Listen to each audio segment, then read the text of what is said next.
સરગમ, તું ઠીક તો છે ને?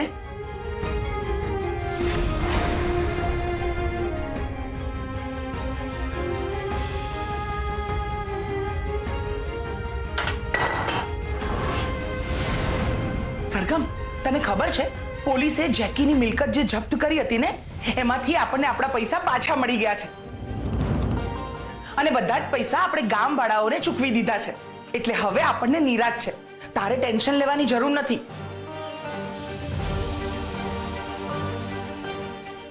સરગમ, શું વિચારે છે?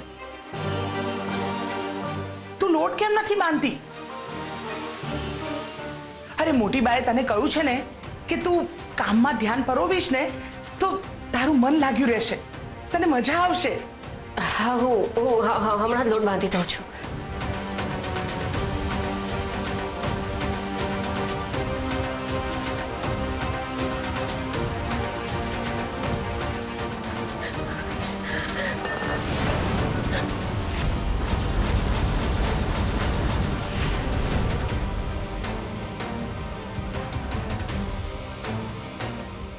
સરગમ, શું કરે છે સરગમ?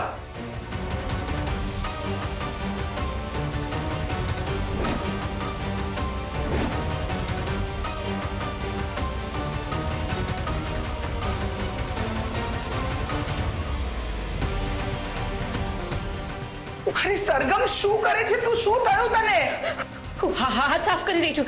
મારા હાથ લોહીવાળા છે ને, તો લોહીવાળા હાથે તો લોટ ના બાંધી શકાય ને.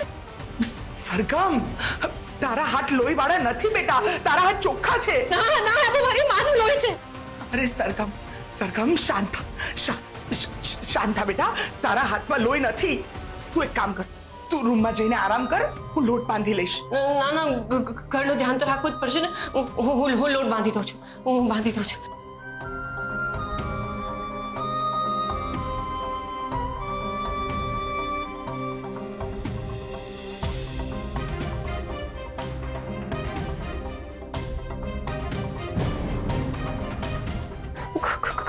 ખબર નહીં કેમ મારાથી કશું થતું કેમ નથી આજે.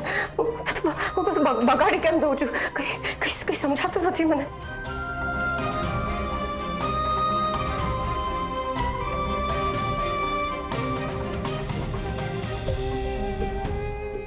સરગમ, મેં તને કહ્યું ને તારા રૂમમાં જા ને આરામ કર, હું લોટ બાંધી લઈશ. ના મેમ, સોરી લજાટી, ખબર નહીં કેમ મેં બધું બગાડી નાખ્યું, ખબર નહીં. Ma'am sorry. સરગમ, તું ખોટા વિચાર નહીં કર. તું જા, તારા રૂમમાં જા, હું કરી લઈશ. હા હા, જા.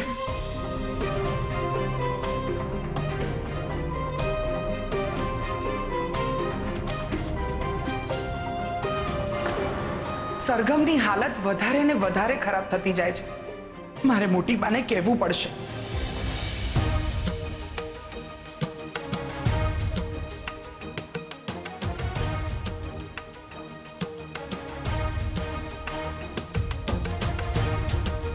મોટી બા, બધી જ જગ્યાએ પોસ્ટર લગાવેલા છે. આપણે ક્યાંથી પોસ્ટર ઉખાડીશું? એ ક્યાંકથી ને ક્યાંકથી તો જોઈ જ જશે ને. મોટી બા, સરગમે જોઈ લીધું છે. શું જોઈ લીધું છે? મોટી બા, બધી જ ન્યૂઝ ચેનલમાં આ વિડિયો વાયરલ થઈ ગયો છે. એટલે મને લાગે છે કે સરગમે જોઈ લીધું છે. મોટી બા, સરગમ માનસિક રીતે વધારે ને વધારે તણાઈ રહી છે.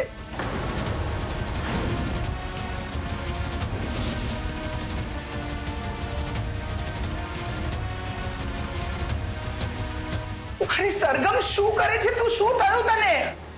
હાથ સાફ કરી રહી છું. મારા હાથ લોહીવાળા છે ને, તો લોહીવાળા હાથે તો લોટ ના બાંધી શકાય ને. શું? અરે સરગમની આવી હાલત થઈ ગઈ છે? હા મોટી બા, સરગમની અંદર અપરાધ ભાવ બેસી ગયો છે. એનું વર્તન પણ વિચિત્ર થઈ ગયું છે. બિચારીના ભાગ્યમાં માં મળી અને એના જ હાથે એનું મૃત્યુ થઈ ગયું.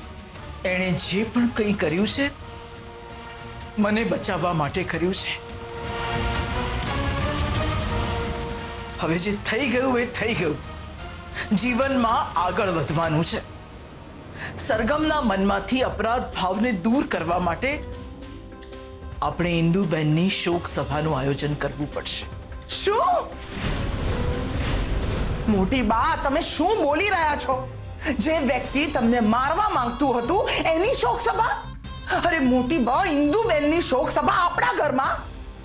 લજ્જા વહુ, જે વ્યક્તિ દુનિયામાં હયાત જ નથી એના માટે ગમે તેમ નહીં બોલો તમે. ઇન્દુબેન મરતા પહેલા મારી સાથે હતા. એની આંખોમાં મને દેખાયું હતું કે એનું હૃદય પરિવર્તન થઈ રહ્યું છે અને આપણી સરગમ માટે પણ આપણે આ કરવું જોઈએ. અને એનાથી પણ વિશેષ વાત માણસાઈની છે. કોઈ વ્યક્તિનું મૃત્યુ થાય તો એના આત્માની શાંતિ માટે આપણે શોક સભાનું આયોજન કરીએ છીએ.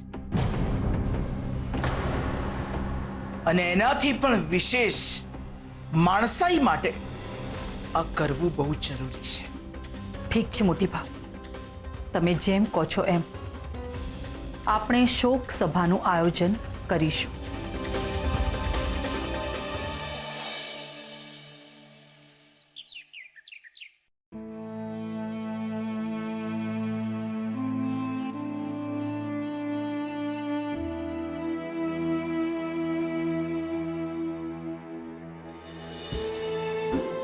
ઇન્દુબેન ઘણા સમયથી આપણા પરિવાર સાથે સંકળાયેલા હતા.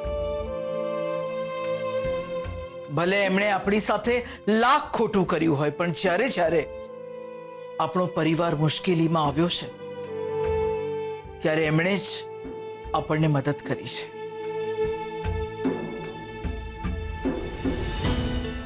આ ઘરની બે વહુઓ, અનાયતા કે જેને ઇન્દુબેન પોતાની દીકરી માનતા હતા, અને સરગમ જે સાચેમાં એમની દીકરી છે.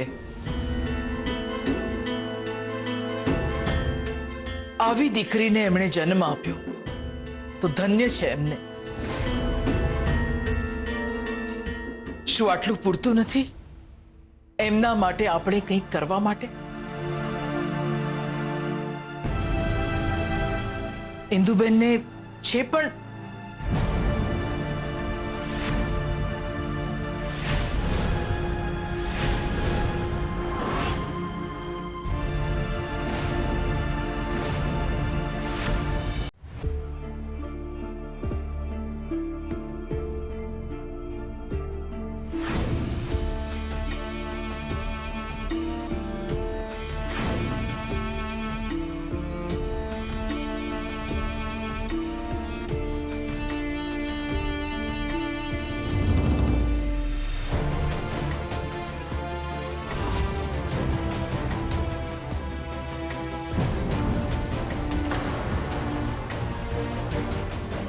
મારી મોટી બહેનની શોક સભા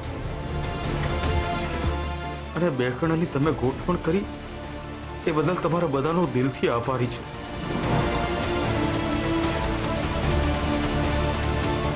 ખરેખર તમે લોકો હજી માણસેને ભૂલ્યા નથી.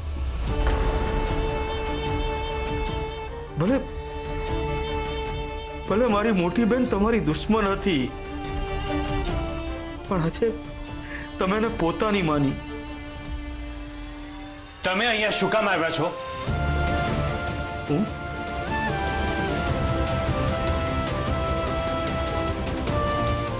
મારી ભાણીને મળવા માટે આવ્યો છું. હા, એને આ બધું વસ્તુઓ આપવા માટે આવ્યો છું. એનો અધિકાર છે આ બધી વસ્તુઓ પર. હા, લે સરગમ, આ બધી વસ્તુઓ તારા માટે લે.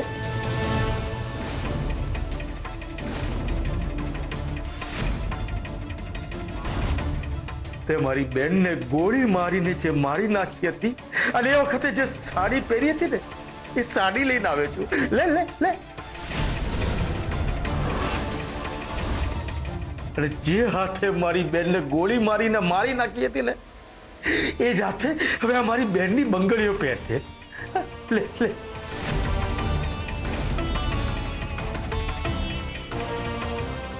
મોટી ચિરાગ,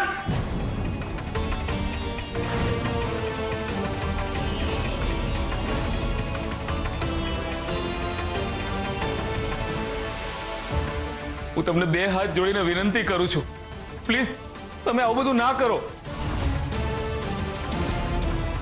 સરગમ પહેલેથી જ આટલી બધી દુખી છે, એને વધારે દુખી ના કરો. અને આ તમારી બહેનની શોક સભા છે અને એમના આત્માની શાંતિ મળે એના માટે બધું આયોજન કરેલું છે.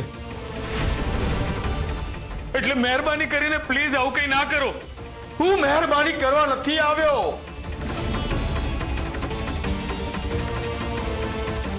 હું તો સરગમને અહેસાસ કરાવવા માટે આવ્યો છું કે આને જે કર્યું છે ને એ બહુ ખોટું કર્યું છે.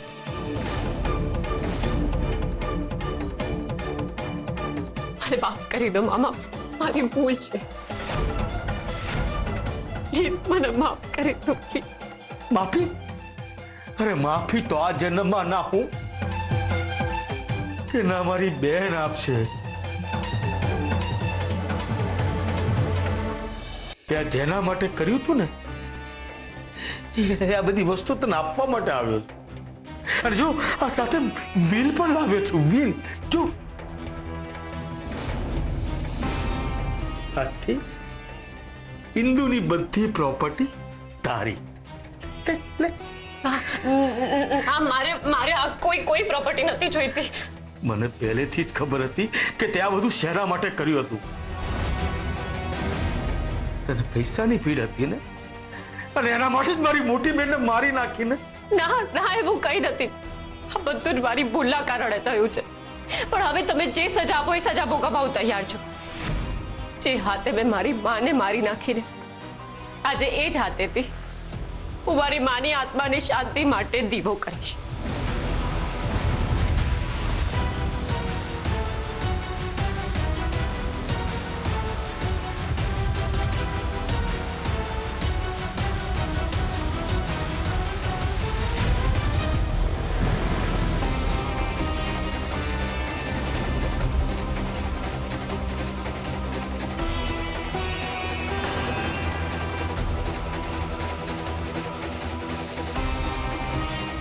સરગમ, સરગમ, અરે સરગમ, સરગમ, સરગમ શું કરી રહી છે તું? આપણે બધા અહીંયા ઇન્દુબેનને શાંતિ મળે એની પ્રાર્થના માટે જ ભેગા થયા છે. પણ તારા આ હાથ સળગાવવાથી એમની આત્માને ક્યારેય શાંતિ નહીં મળે.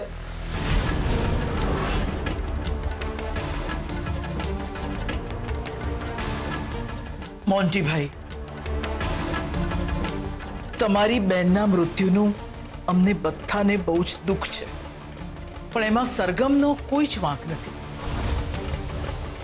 તમે સારી રીતે જાણો છો કે આખી પરિસ્થિતિ શું હતી. પરિસ્થિતિઓ તો અમારે પણ ઘણી ખરાબ હોય છે, તો અમે ત્યારે કોઈનો જીવ નથી લીધો. પણ સરગમની તો વાત જ કંઈક અલગ છે. આ તમારા બંને પુત્રો મારા હાથે મરતા મરતા બચી ગયા છે. હું ઈચ્છત ને તો એમને મારી શક્યો હોત, પણ મેં એમને ના માર્યા. કારણ કે અમારામાં હજી માણસ જ છે. કારણ કે સરગમની જેમ મારું કાળજું કઠણ નથી. બસ, અપરાધ ભાવ નહીં નાખો તમે સરગમ ઉપર. એ પહેલેથી અપરાધ ભાવમાં ડૂબેલી છે. એ તો હશે જ. અને ક્યારે એમાં બદલાવ પણ નહીં આવે.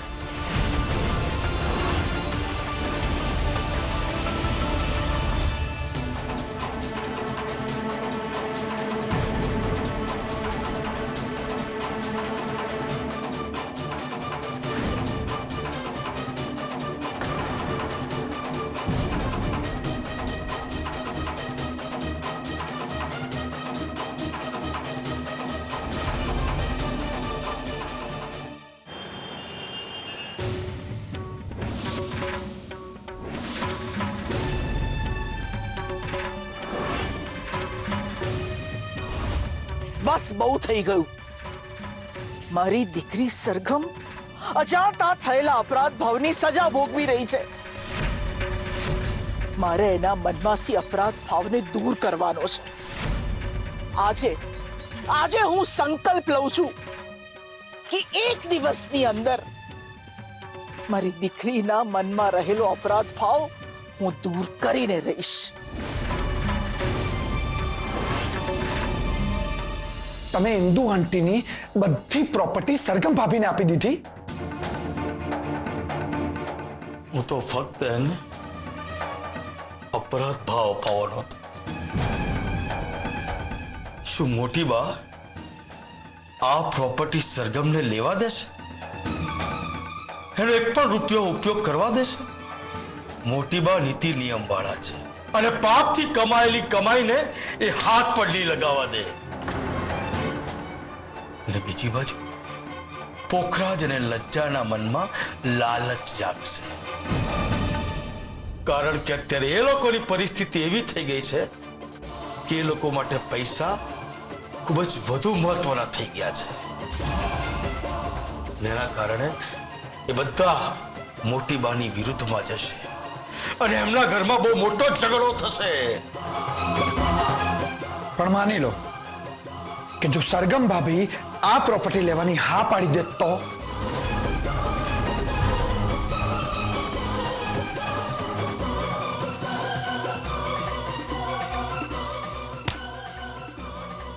એટલે તું મને નબળો ખેલાડી માને છે?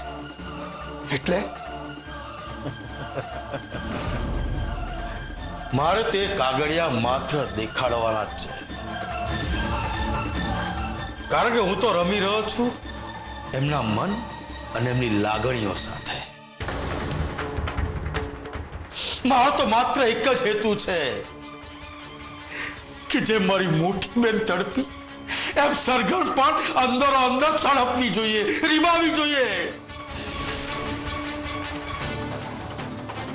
તો જ મારી આત્માને શાંતિ મળશે અને મારી મોટી બહેનની આત્માને શાંતિ મળશે.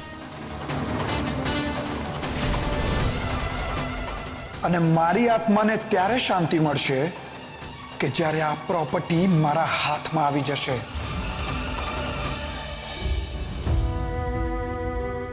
સરગમ, આ બધું આપણે આશ્રમમાં દાન કરી દઈશું,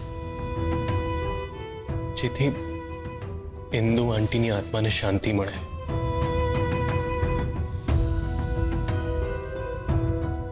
પણ મારા મનને કેવી રીતે શાંતિ મળશે? મેં તો બહુ મોટો અપરાધ કર્યો છે. જેણે મને જન્મ આપ્યો એને જ મારા હાથેથી મૃત્યુ આપ્યું છે. સાચી વાત કરી તે જે અપરાધ કર્યો છે એની સજા પણ તે નથી ભોગવી, કારણ કે ઇન્દુબેને કાયદેસર રીતે મને કિડનેપ કરી હતી અને તે કંઈ પણ જોયા કર્યા વગર એમને ગોળી મારી દીધી.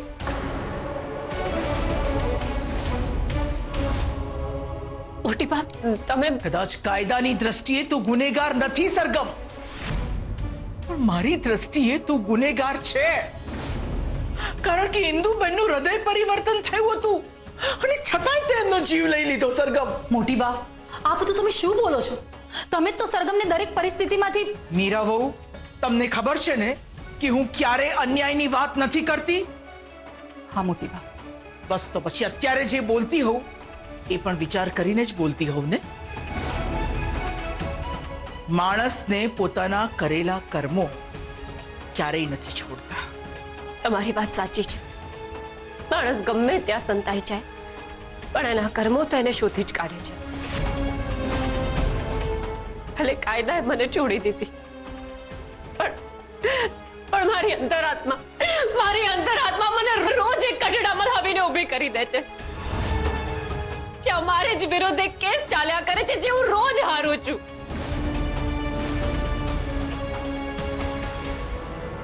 ભલે કાયદાએ મને કોઈ સજા નથી આપી, પણ તમે મને સજા આપી શકો છો.